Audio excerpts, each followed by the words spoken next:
Me gusta el olor que tiene la mañana, me gusta el primer traguito de café, sentir como el sol se asoma a mi ventana y me llena la mirada de un hermoso amanecer. Me gusta escuchar la paz de las montañas, mirar los colores del atardecer, sentir en mis pies la arena de la playa y lo dulce de la calle cuando beso a mi mujer.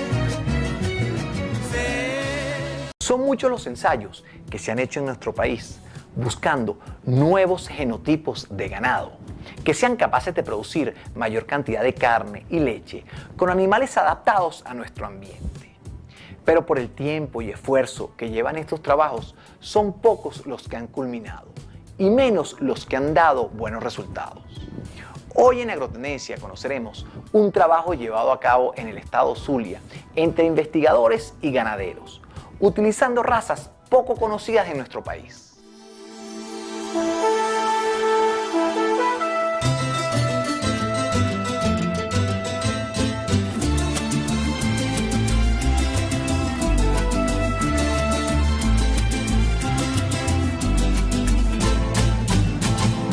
Cada mañana miles de guatemaltecos se levantan antes que salga el sol. Comienzan su día con amor y dedicación para llevar sustento a sus familias.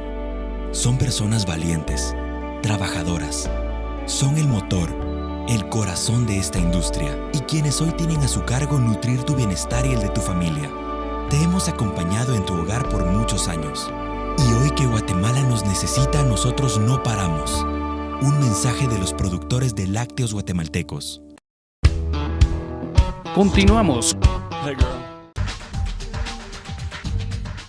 Decidimos ensayar y presentamos un proyecto de investigación ante el Consejo de Desarrollo Científico en la Universidad del Zulia, en mi facultad de veterinaria, para cruzar animales de razas cárnicas, razas no tradicionales, con el objetivo de producir ganado de doble propósito.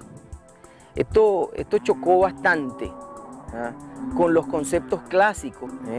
O sea que todas las cosas nuevas siempre generan resistencia, y cuando hablamos de producir un animal de doble propósito usando razas cárnicas, la cosa como que no cuadraba y no le cuadraba a nadie.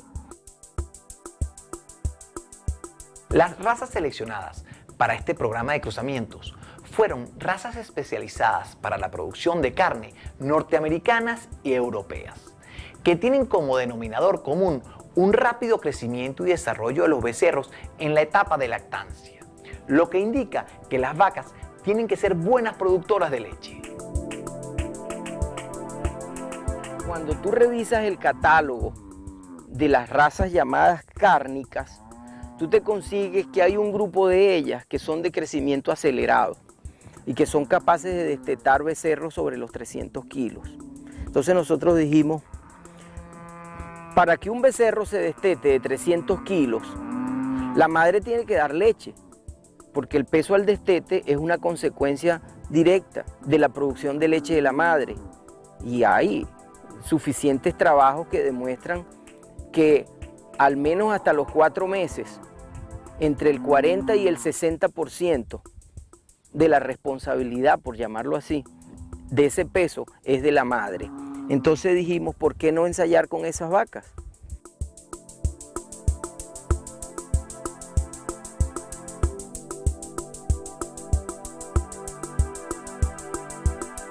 Es importante que los programas de cruzamientos estén orientados a nuestra realidad de país tropical y de desarrollo ganadero, y no tomar como parámetros productivos los que se toman en otras latitudes que tienen condiciones muy diferentes a las nuestras.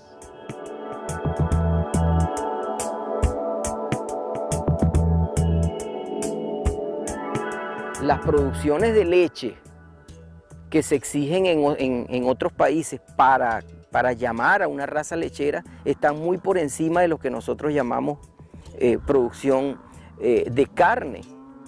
Me explico. Si tú vas a los Estados Unidos, cualquier vaca que promedie menos de 17 litros se llama carne. Y si haces la misma pregunta en Holanda y en Alemania, cualquier vaca que promedie menos de 22 litros se llama carne. Esto me lo aclaró el señor Don Benning en Florida, North Florida Holstein. Dice, mira, Antonio, la denominación lechero o cárnico no es cuestión de raza, es cuestión de quién paga los costos. Y obviamente una raza que produzca en estos países a razón de 10, 12 litros de leche promedio no paga los costos de un ordeño mecánico y toda la infraestructura, y por eso se llaman cárnicas, pero ese no es el caso nuestro. En el caso nuestro, donde tenemos una ganadería lechera que promedia nacionalmente alrededor de 4 kilogramos de leche, para nosotros una vaca que produce 9 a 12 no es cárnica, es lechera o es de doble propósito. Y es así como comenzamos a revisar dentro del catálogo de las llamadas razas cárnicas por aquellas de alta velocidad de crecimiento y con producciones de leche interesantes. Lo que se busca en toda ganadería doble propósito es contar con vacas que sean buenas productoras de leche y desteten becerros con buenas características cárnicas, cosa que con los cruces tradicionales no se logra. O se tiende a producir animales más productoras de leche en detrimento de la producción de carne o viceversa. Y normalmente esto depende de cómo se encuentra el mercado de cada producto. El otro aspecto que analizamos a la hora de orientar estos cruzamientos dirigidos fue tratar de evitar ese vaivén que a través de los años ha tenido la ganadería doble propósito zuliana con el cruzamiento alternante. La ganadería zuliana se ha manejado en la mayoría de los casos haciendo cruzamientos alternos, Holstein, Brahman, Pardo, Brahman, tratando de aprovechar el momento económico. Es decir, cuando la leche tiene buen precio, tú consigues a todo el mundo inseminando con Holstein y con Pardo suizo. Y cuando la carne tiene mejor precio, está la gente inseminando con Brahman. Sin embargo, en estos casos, la gente se olvida que los intervalos generacionales son de 3 años. Y que si la leche tiene buen precio en este momento y tú estás inseminando con Holstein, tú no vas a ver la producción de esa becerra sino dentro de 3 años. Y dentro de 3 años tú no sabes cómo va a estar el negocio. Entonces pensamos, tenemos que construir un animal que sea capaz de producir leche y carne, de manera que si el negocio de la leche es bueno en un momento, pues dele 4 kilos de concentrado a la vaca y sáquele 12, 15 litros de leche. Y si el negocio de la leche es malo en un momento, pues no le dé nada y deje que el becerro se mame y destete becerro de 200, 250 kilos. Pero con una sola vaca.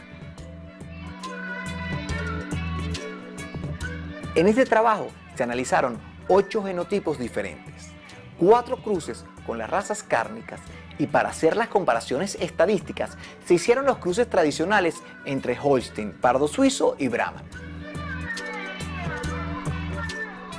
Con estos fundamentos técnicos y prácticos arrancamos el proyecto en 1989.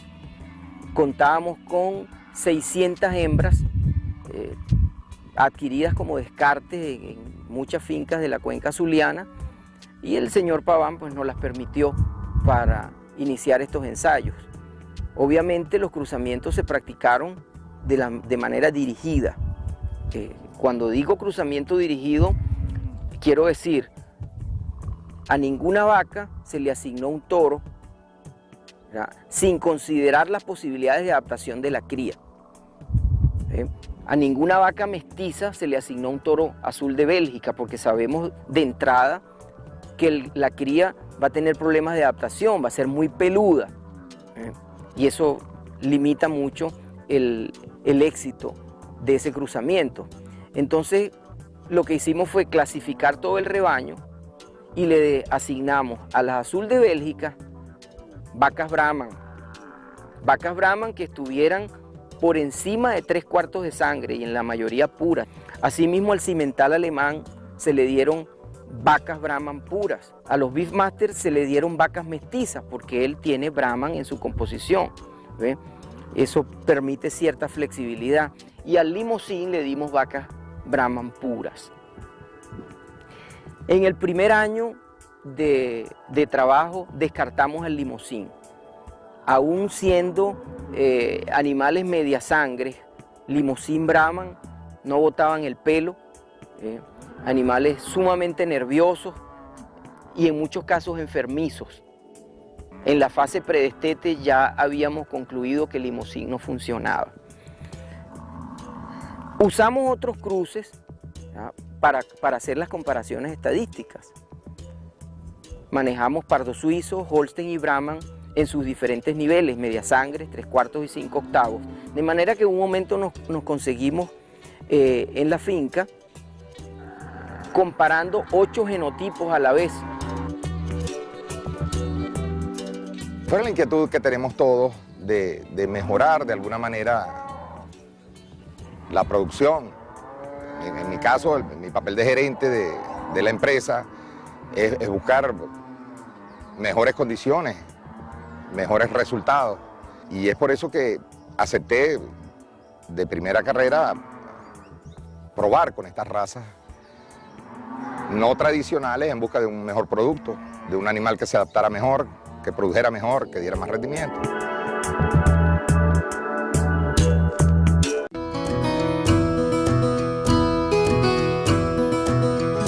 Cada mañana miles de guatemaltecos se levantan antes que salga el sol. Comienzan su día con amor y dedicación para llevar sustento a sus familias. Son personas valientes, trabajadoras. Son el motor, el corazón de esta industria y quienes hoy tienen a su cargo nutrir tu bienestar y el de tu familia. Te hemos acompañado en tu hogar por muchos años. Y hoy que Guatemala nos necesita, nosotros no paramos. Un mensaje de los productores de lácteos guatemaltecos. Continuamos. Cuando analizaron los resultados, se dieron cuenta que estaban en presencia de una vaca que producía la misma cantidad de leche que una mestiza de Holstein o pardo suizo, pero con la diferencia que las características cárnicas del becerro y de ella misma eran muy superiores. Luego de 6 años, comenzamos a hacer los primeros análisis estadísticos de producción y reproducción, sobrevivencia de los becerros. Y conseguimos cosas muy interesantes. En producción de leche, por ejemplo, no hubo diferencias significativas entre los cruces tradicionales de Holstein, pardo suizo y Brahman con los cruces hechos en base a razas cárnicas. La producción de leche oscilaba entre los 8 y 9 litros diarios promedio por lactancia para los cruces de estas razas cárnicas. La misma producción que nos estaban dando los mestizos de Holstein y los mestizos de pardo con Brahman. Sin embargo, habían unas diferencias atractivas.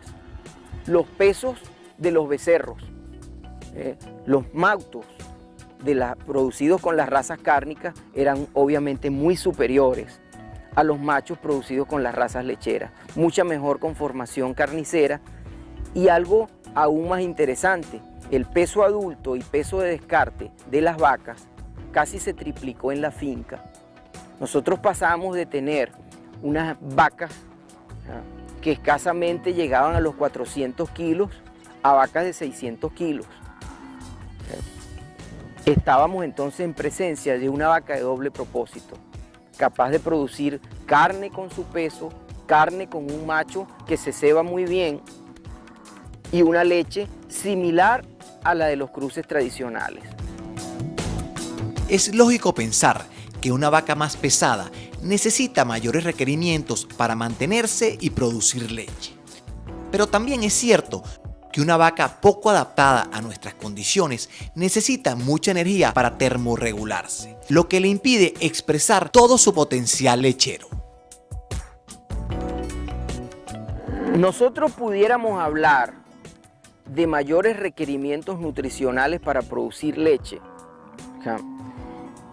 si los combinamos con las características del ambiente, ¿verdad? Está claro y ha sido publicado en diferentes artículos científicos, ¿verdad?, que cuando las condiciones ambientales son más agresivas, mucha de la energía que el animal consume es destinada a termorregular. Ahora, cuando tú tienes una vaca con potencial para producir 9, 10 mil kilogramos de leche, como es la vaca Holstein, pero su físico es incompatible con el ambiente, tú puedes predecir que muy buena parte de su alimentación va a ir destinada a sobrevivir. Y esa vaca, aún teniendo un potencial para producir por encima de los 8.000 kilogramos de leche, te va a dar 2.500 o 3.000, porque el ambiente te las va a poner iguales. En el caso de estas razas cárnicas y doble propósito, el potencial lechero es menor, pero su vigor y fortaleza, y más al asegurarse vigor híbrido cruzando con un animal Bosindicus, la va a poner en las mismas condiciones que un cruce de razas tradicionales. Una media sangre Simmental, una media sangre azul de Bélgica, ella no va a producir, aunque tú la superalimentes, ella no va a producir 8.000 kilogramos de leche, porque ella está hecha para producir 3.000. Pero bueno, si 3.000 es lo que producen las mejores vacas venezolanas, ¿para qué queremos más?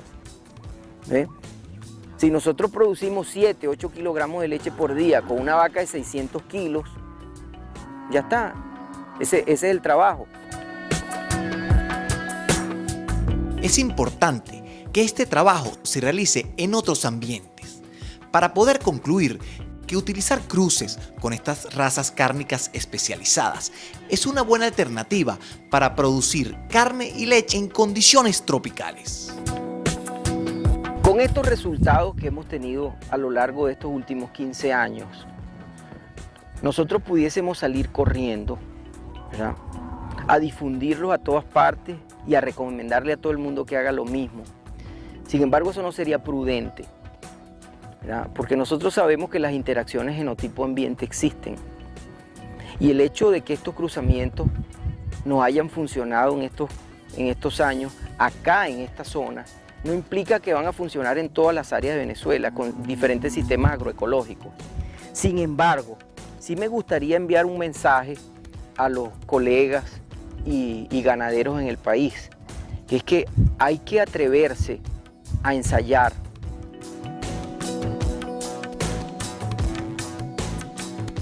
La falta de leche a nivel mundial cada año es mayor. La demanda crece y la producción en la mayoría de los países o disminuye o no aumenta en la misma medida que crece la demanda. Todos los trabajos que se hagan para aumentar la producción de estos dos alimentos tan indispensables para el ser humano serán bienvenidos por las futuras generaciones.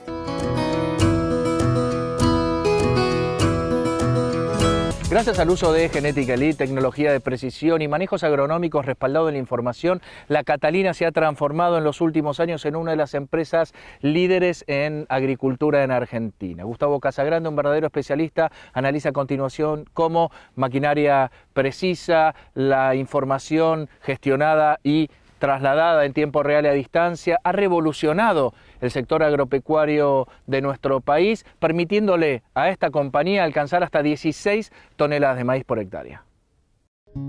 Con más de un siglo de historia, La Catalina es un establecimiento dedicado a la producción agrícola y ganadera con excelentes índices, que defiende con rotaciones y una apuesta por la eficiencia tecnológica. Gustavo Casagrande, coordinador de producción, comparte la estrategia para el cultivo de maíz, donde el rinde se construye desde la siembra con gestión de datos.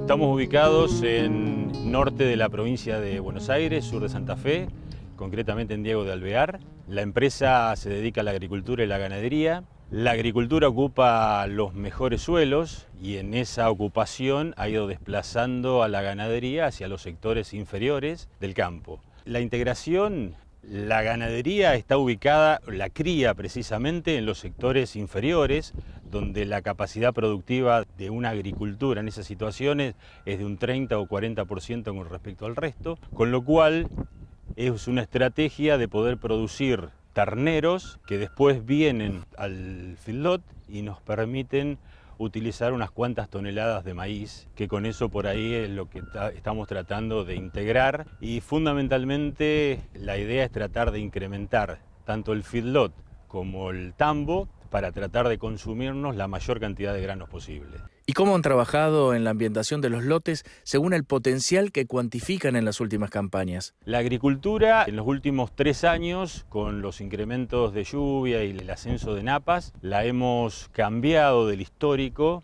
y lo tenemos sectorizados en 2 grandes ambientes. Los ambientes de mayor calidad, que es el 60% del campo, están en una rotación de trigo, soja, maíz. El otro 40%, que son los sectores ya un poco más ganaderos, mantienen la rotación tradicional, que es el trigo, soja, maíz, soja de primera. Los campos están todos ambientados en lo que es agricultura. Iniciamos históricamente con una ambientación de 3 o 4 ambientes por lote y hoy ya estamos trabajando con múltiples ambientes. Eso lo estamos haciendo con muestreo sectorizado cada 3 hectáreas.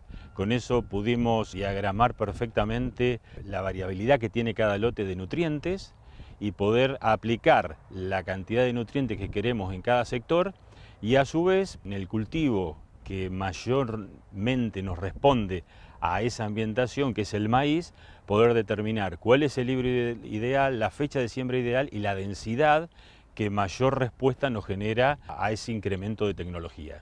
¿Y cuáles son los niveles productivos estables que están obteniendo por el uso de estas tecnologías en insumos? Estamos en niveles productivos agrícolas muy altos, muy altos. Hasta este momento estamos en 14.000 kilos de promedio de maíz, con muchos lotes de 15.000 kilos.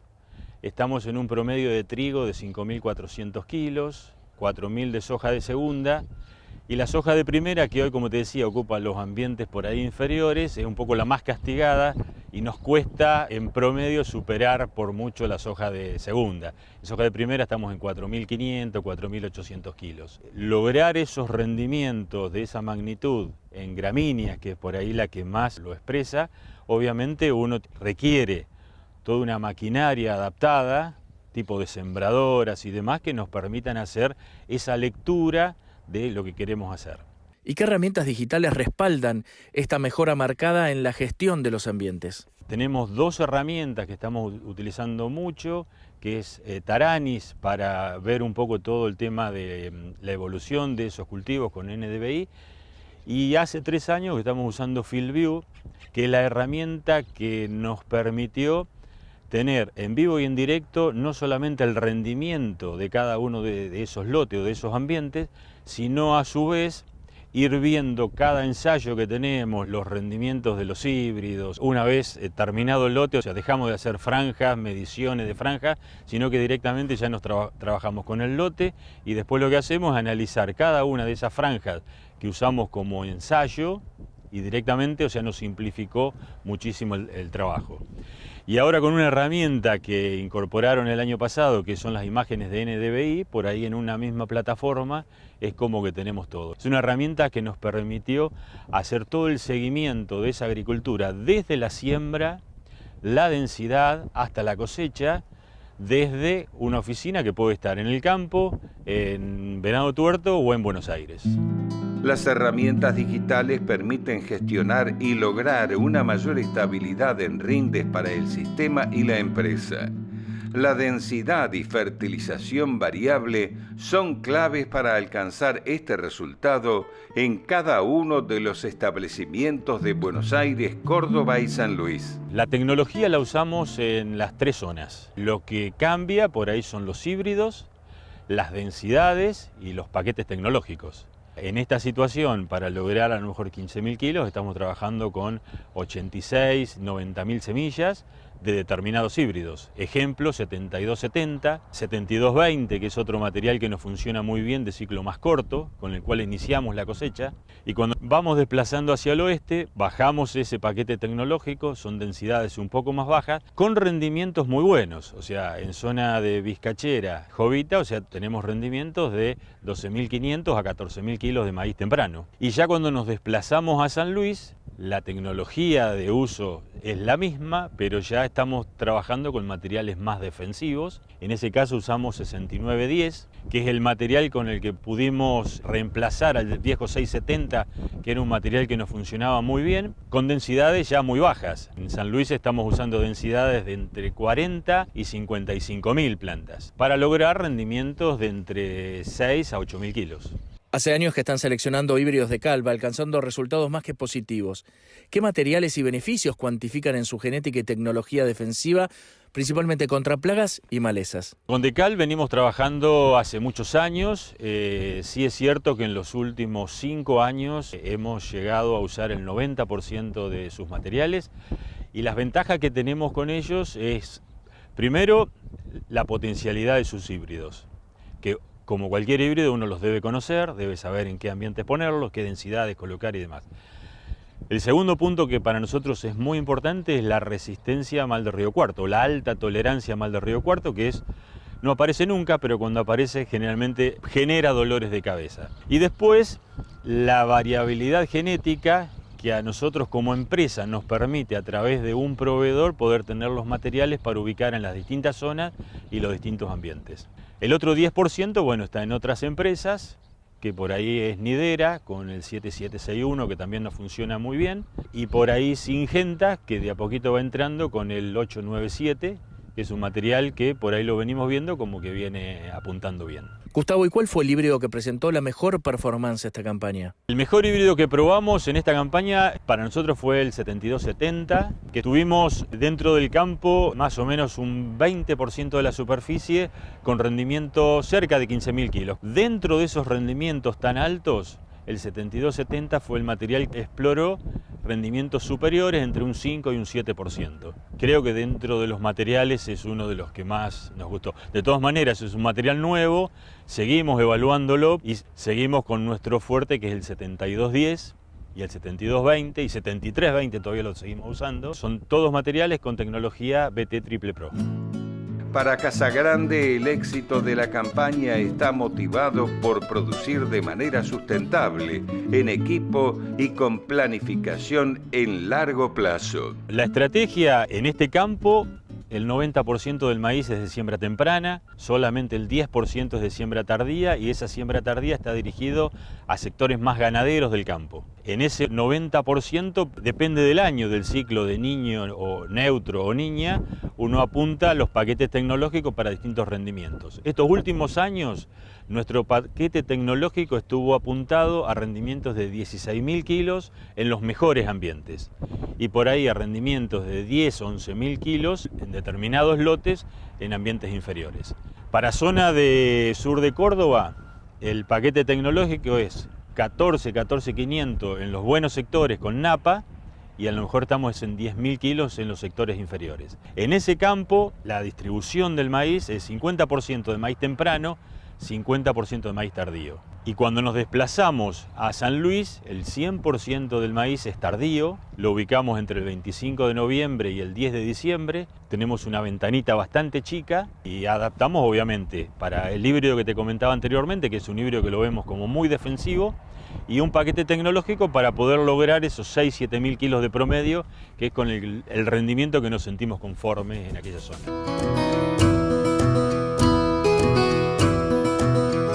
Cada mañana miles de guatemaltecos se levantan antes que salga el sol. Comienzan su día con amor y dedicación para llevar sustento a sus familias. Son personas valientes, trabajadoras. Son el motor, el corazón de esta industria, y quienes hoy tienen a su cargo nutrir tu bienestar y el de tu familia. Te hemos acompañado en tu hogar por muchos años. Y hoy que Guatemala nos necesita, nosotros no paramos. Un mensaje de los productores de lácteos guatemaltecos. ¡Ay, qué bonita es esta vida! Aunque a veces duela tanto, y a pesar de los pesares, siempre hay alguien que nos